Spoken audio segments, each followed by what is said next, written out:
Hello po sa inyong lahat mga ka-crypto. Ako po si Pinoy Crypto Trader at sa video na ito ay atin pong pag-uusapan ang tungkol sa balitang ito kung saan ang CEO po ng Ripple ay nagbigay po ng criticism sa X platform ni Ginoong Elon Musk dahil po sa kanilang pag-ignore sa mga nagaganap na XRP scams. At ayan, bago po tayo magpatuloy ay nais ko lamang po munang bigyang linaw ang aking disclaimer kung saan ang nilalaman po ng video na ito ay hindi po ito isang financial advice. For education and information purposes lamang po ang layunin nito. Maliban po dito ay nais ko na rin pong magbigay babala na wala pong kahit anumang group chat ang Pinoy Crypto Trader. Ayan, ang sabi po rito ay Ripple CEO Brad Garlinghouse has criticized Elon Musk X and YouTube for ignoring sophisticated XRP scams. Kaya ayan, ang Ripple CEO na si Ginoong Brad Garlinghouse ay siya po yung kanyang siya po yung naglabas ng kanyang hinanakit sa loob dito sa X platform ni Ginoong Elon Musk at maging ang YouTube dahil po sa kanilang pag-ignore or pagbabaliwala sa mga sophisticadong nagaganap na XRP scam. Yan, kung matatandaan po natin yung na-content ko po na tungkol po sa paggamit ng mga tinatawag nilang deepfake technology. Yan, mismong si Ginoong Brad Garlinghouse ay ginamit po yung kanyang video na nagpro-promote po siya ng peking yan yung mga pang-i-scam na paraan. Kaya ayan, nagsalita na po si Ginoong Brad Garlinghouse. Ripple CEO Brad Garlinghouse recently voiced strong criticism against Elon Musk's social media platform X and YouTube for their failure to address the proliferation of XRP-related scams. Kaya yan nga, totoo nga. Kasi maski hanggang ngayon ay parang hindi po sila gumagawa ng paraan. Yan, dito sa YouTube ay yan, patuloy pa rin daw na nagpapakita yung scam na ads ni Ginoong Brad Garlinghouse. Yan, yung ginamit, hindi naman po siya yung gumawa pero ginamit po yung kanyang mukha.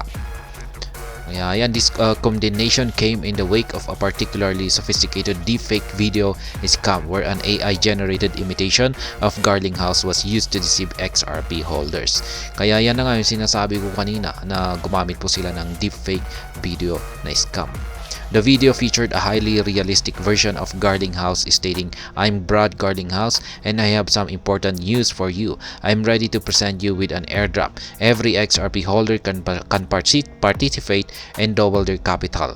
We have allocated 100 million coins for this event. Scan the QR code on your screen. I would like to clarify that each XRP holder can participate only once. Hurry up and participate." Kaya yan po yung ginawang scam dito na ginamit po itong si Ginoong Brad Garlinghouse. Yan po yung talagang kakayahan ng deepfake technology natin ngayon. Kaya pong gayahin yung mukha, yung boses. Ayan, kung pag pinapanood mo talaga yung scam video na ito ay parang totoo na siya yung nanghihikayat sa fake airdrops na ito, nakakagawan ng scam. Kaya yung mga, syempre, yung mga ibang hindi naman gaanong magaling sa technology ay sila po yung unang-unang mabibiktima rito. Yan, akala siguro nila ay totoo at ayan, sila ay susundan nila yung mga instruction dito. Yun pala ay nascam na pala sila. The fake video was apparently used as an ad on the struggling social media platform, according to prominent reporter Joe Weisenthal. XRP scams are getting more sophisticated. Yan, mas nagiging matindi po yung mga scams, hindi lamang po kay XRP. Sa halos lahat po ng iba't ibang mga cryptos. Scams involving Ripple and XRP have been a persistent problem for years. The company previously took legal action against YouTube for its failure to adequately address fraudulent content falsely representing Ripple and its executives. These scams, often involving deepfake technology, have become increasingly sophisticated, posing significant risk to uninformed investors. Kaya yan, kinasuhan din pala ng Ripple itong si YouTube noon dahil po sa ayan yung laganap na scam.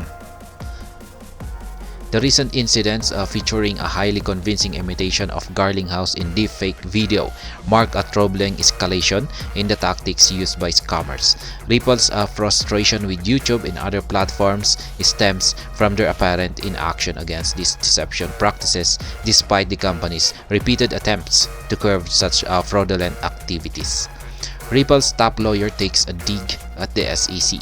Adding to the industry's securities woes, the U.S. Securities and Exchange Commission official social media account was recently compromised by crypto scammers who posted fake news about the spot-based Bitcoin exchange traded funds being approved. Yan, na-content na po natin ito kanina. Na-compromise po yung X account ng US SEC at yung tao pong nakapag-compromise nito ay nag-post po ng fake news na nagsasabi po na na-approve na daw po lahat ng mga spot Bitcoin based ETF funds or ETF.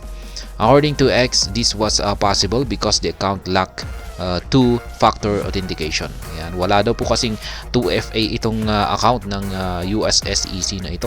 In light of this incident, Ripple's Chief Legal Officer Stuart Alderoty criticized the SEC for not adhering to its own rules regarding the disclosure of cybersecurity incidents. Kaya ayan, nagsalita po itong si Stuart Alderoty, ang Chief Legal Officer ng Ripple, na yung pangyayari na ito ay mismong ang SEC ay hindi po nila sinusunod yung kanilang security, yan, yung rules para ma-prevent yung mga ganitong mga incidents.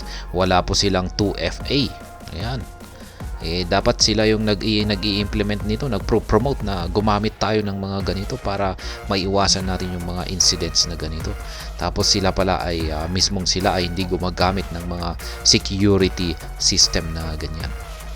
Pero ayan pong muli ang mga pangyayari dito na ayan, naglabas po ng siguro ay hinanakit sa loob itong si Ginoong Brad Garlinghouse ng Ripple, ang CEO ng Ripple, dahil sa hindi po gumagawa ng hakbang o paraan ang YouTube at ang X platform para labanan or ma-prevent ang mga laganap or talamak na XRP scams. Tayo hanggang dito na lamang po tayo sa video na ito. Sana po ay inyong nagustuhan ang aking paliwanag dito. Kung inyo po itong nagustuhan ay pakiclick lamang po ang like button nito.